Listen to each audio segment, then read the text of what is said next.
Hello জি experience, how are you? দেখো, তোমরা যেই দিতে যাবে ফিজিক্স নিয়ে ভয়, দেখো ফিজিক্স নিয়ে ভয় পেয়ে লাভ নেই। কি করতে হবে? প্ল্যানিং করতে হবে, তোমাদের স্ট্র্যাটেজি নিয়ে চলতে হবে। কিভাবে আমরা আমাদের ফিজিক্সের নাম্বারটা বুস্ট করব, ম্যাক্সিমাম একটা নাম্বারে আমরা নিয়ে যাব। তো তার জন্য আমরা তোমাদের কাছে নিয়ে চলে আসছি ফিজিক্সের স্ট্র্যাটেজি। কিসের জন্য? জেই এক্সামের জন্য। ক্লিয়ার? চলো দেখো, জেই ক্র্যাক করতে গেলে দেখো আগে জানতে হবে আমাদের কোন ক্লাসে কত পার্সেন্টেজ কোশ্চেন ক্যারি হয়। দেখো, ক্লাস যেই মেন্স দিতে গেলে মাথায় রাখবে, যেই মেন্সের ক্ষেত্রে আমাদের ক্লাস 11 থেকে কত পার্সেন্ট কোশ্চেন ক্যারি হয়? 44%। কত পার্সেন্ট?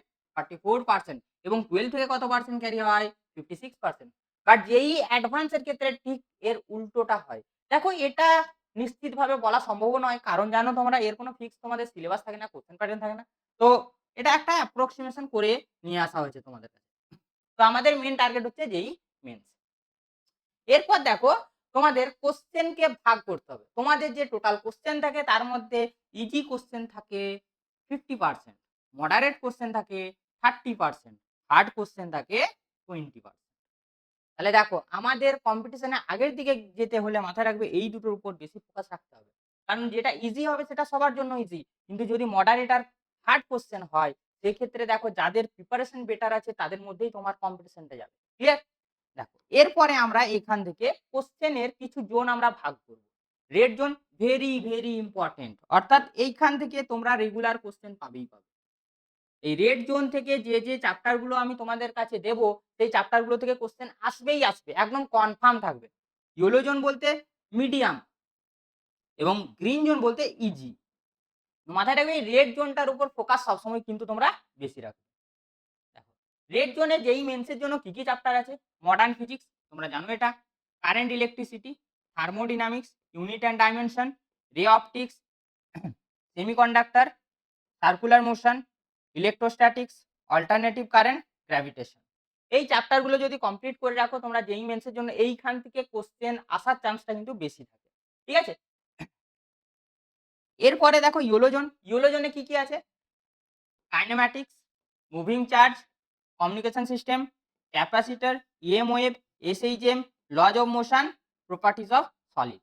মাথায় রাখবে এই রেড জোন এবং ইয়েলো জোন এখান থেকে কিন্তু কোশ্চেন সব থেকে বেশি পড়ে। কি বললাম?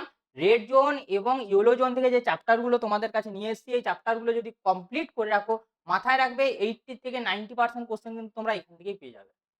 এটা মাথায় থাকে জানো। এরপর আছে গ্রিন জোন। দেখো, এটা একদম ইজিয়েস্ট পার্ট, এগুলো তোমরা দেখে রাখবে। এর মধ্যে যে চ্যাপ্টার গুলো আছে এগুলো বলে আর টাইম নষ্ট করছি না, আমাদের যেহেতু এটা ইজি টপিক, তো এটা তোমরা দেখে নিবে একটু। এরপর দেখো, অ্যাডভান্স দিতে গেলে রেড জোনের আওতায় কোন কোন চ্যাপ্টার থাকে।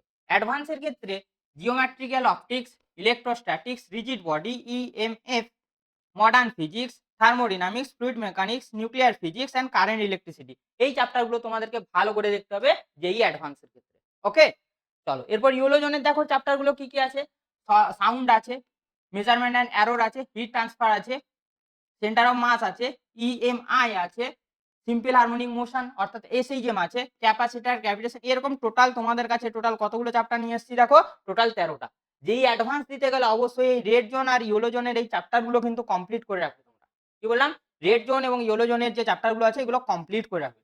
দেন আসতে তোমাদের যেই অ্যাডভান্সের জন্য ইজি যে চ্যাপ্টারগুলো আছে, ইজি চ্যাপ্টারগুলো এগুলো তোমরা দেখে নেবে, একটু নোট ডাউন করে নেবে। এটার জন্য আমি আর কিছু টাইম ওয়েস্ট করছি না। দেখো, এরপর মেন ব্যাপার হচ্ছে আমাদের এই জায়গাটা, আমরা কিভাবে পড়বো। আমরা কিভাবে পড়বো? দেখো, পড়াশোনাটা তোমাকে কোয়ালিটি মেনটেন করতে হবে। তুমি যে ফিজিক্সটা পড়ছো সেই ফিজিক্সটার মধ্যে কোয়ালিটি তোমাকে বুঝতে হবে। আর একটা কি? কোয়ান্টিটি। এই কোয়ালিটি আর কোয়ান্টিটির মধ্যে তোমাকে একটা জিনিস দেখতে হবে, আমি কোয়ালিটিটা কিভাবে নিজের বাড়াবো। কোয়ান্টিটি দেখে লাভ নেই, কিন্তু মাথায় রাখবে কোয়ালিটিটা তোমাকে আগে বুস্ট করতে হবে। তোমার কাছে 14-15টা বই আছে, কিন্তু 14-15টা বই পড়ে লাভ নেই। মাথায় রাখবে তার মধ্যে সবথেকে বেস্ট কোয়ালিটির বই কোনটা সেই বইটাই আমি পড়বো। আমি 14-15টা বই পড়তে যাবো না, আমি একটাই বই পড়বো, কিন্তু কোয়ালিটিটা মেনটেন করতে হবে। সেকেন্ড দেখো, মেক বেসিক স্ট্রং কাইনেমেটিক্স এবং এনএলএম অর্থাৎ নিউটন লজ অফ মোশন। এই দুটো চ্যাপ্টারকে তোমাকে ভালো করে গ্রিপ করতে হবে। ফিজিক্স সব থেকে বেস্ট চ্যাপ্টার আমি বলবো এই দুটো। ফিজিক্স শিখতে গেলে তোমাকে এই দুটো চ্যাপ্টার আগে ভালো করে গ্রিপ করতে হবে, না হলে কিন্তু ফিজিক্স তুমি করতে পারবে না। এরপর দেখো, আমরা চ্যাপ্টার গুলাকে কিভাবে সাজাবো এটা তোমাদের কাছে আছে, মাথায় রাখবে। আমরা দেখো পড়াটা যখন স্টার্ট করব তখন মাথায় রাখবে ইজি চ্যাপ্টার থেকে আমরা যাবো সবসময়। আগে ইজি ইজি যে চ্যাপ্টার গুলো আছে না সেগুলো করবো। দেখো একটা চ্যাপ্টার কমপ্লিট হবে, চ্যাপ্টার কমপ্লিটের পর তোমাকে কোশ্চেনস করতে হবে। অনেক বেশি, বেশি কোশ্চেন কিন্তু তোমাকে প্র্যাকটিস করতে হবে। ক্লিয়ার? এরপর PYQ টপিক ওয়াইজ PYQ তোমাকে করতে হবে বিভিন্ন বই থেকে। মাথায় রাখবে। কি বললাম? টপিক ওয়াইজ PYQ করতে হবে বিভিন্ন বই থেকে। ক্লিয়ার? ৪ নাম্বার কি আছে দেখো, অলওয়েজ ট্রাই নিউ কোয়েশ্চেন, যেটা আমি সবসময় বলি, তোমাদেরকেও বলছি। মাথায় রাখবে তুমি PYQ যেমন ফোকাস দিয়ে করবে তার থেকে আরো বেশি ফোকাস দিয়ে করতে হবে কিন্তু নিউ কোয়েশ্চেন। যত তুমি নতুন, নতুন কোয়েশ্চেন ঘাঁটবে তত কিন্তু তোমার ফিজিক্সের ডেপথ বাড়বে। আর যত ডেপথ বাড়বে সেই ডেপথের প্রফিট কিন্তু এক্সাম হলে গিয়ে তোমরা পাবে। ক্লিয়ার? এবং সবথেকে বেশি ম্যাটার করে রিভিশন, রিভিশন অ্যান্ড রিভিশন। ৫ নাম্বারে কি বলেছে দেখো রিভিশন। রিভিশনটা তোমরা কি করে দেবে? দেখো রিভিশনের একমাত্র পন্থা হচ্ছে প্র্যাকটিস। এবার সেই প্র্যাকটিসটা তুমি তোমার বাড়িতে থেকে কিভাবে করতে পারবে? ১ নাম্বার হচ্ছে টেস্ট দিয়ে করতে পারবে। ২ নাম্বার কি? কোয়েশ্চেন প্র্যাকটিস করে করতে পারবে। ৩ নাম্বার কি? ফর্মুলা শিট তোমাকে মনে রাখতে হবে। মাথায় রাখবে যদি এই স্ট্র্যাটেজি তুমি ফলো করো অবশ্যই যেই মেন্সে ফিজিক্সে একটা বেটার মার্কস নিয়ে তুমি তোমাকে কিন্তু দিতে পারবে। নিজেকে বেটার করো। কি বললাম? নিজেকে বেটার করো। তোমার থেকে যে বেটার আছে তাকে দেখে করে তুমি পড়াশোনাটা শুরু করো। ঠিক আছে? মাথায় রাখবে আমাকে বেটার হতে হবে। আমাকে কি বললাম? বেটার হতে হবে। বেটার হতে গেলে মাথায় রাখবে নিজেকে সবসময় আগে নিচে রাখতে শেখো। তুমি যদি নিচে থাকো তাহলেই তুমি তোমার উপরের যারা আছে তাদেরকে দেখতে পাবে।